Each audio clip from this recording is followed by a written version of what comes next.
Buttigieg unveiling a new strategy to combat a rise in traffic fatalities: speed cameras. So he's taking $14 billion from the recently passed infrastructure package and away from fixing roads and bridges to do those cameras. Okay, well, correspondent Matt Finn has details for us tonight. Good evening, Matt.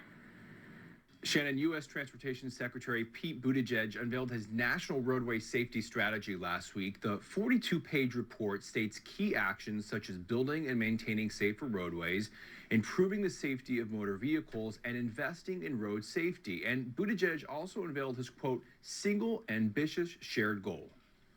And today we commit that our goal is this: zero. Our goal is 0 deaths. A country where one day nobody has to say goodbye to a loved one because of a traffic crash. Buttigieg's plan cites an 11% increase of speeding-related fatalities between 2019 and 2020.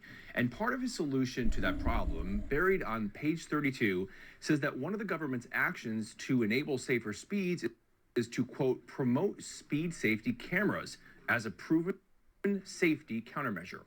That line has led to criticism, with many arguing that speed cameras are a ploy to find more motorists and line the government's pockets.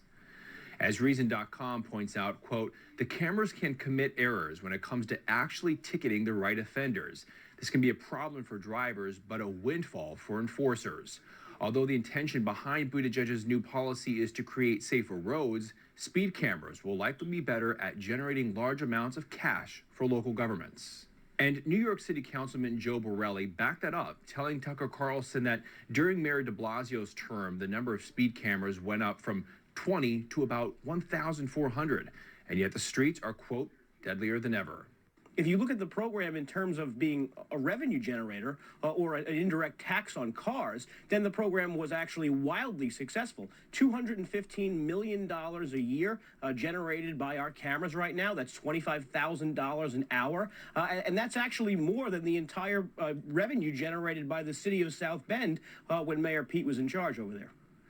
And the president of the National Motorist Association also questions the move, telling the Daily Mail that, quote, the true solution to roadway safety is continued improvements in street design, vehicle technology, and road user education, not flawed command and control enforcement. Shannon. Matt Finn, thank you very much. And some good news in San Francisco, riding in style on his birthday. 10-year-old Dante Johnson was in for a big shock. He was leaving school for the day. All of a sudden, he sees his aunt rolling up in this big stretch limo. She wanted to surprise her nephew. She certainly delivered. The birthday boy was speechless when his aunt rolled down the window to the limo, by the way, decked out with balloons and birthday decorations inside. So Dante got to spend the rest of his day cruising around like the superstar that he is. Kevin, I love that. I think about when I was a kid, someone in our neighborhood, like his cousin or somebody, got a Corvette, and I thought it was super exciting. He would drive through the neighborhood, and I asked my mom, like, if he'll let me drive around the block, can I ride in that fancy car?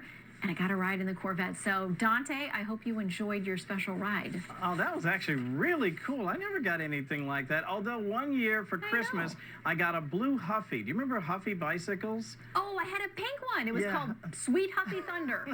Oh, really?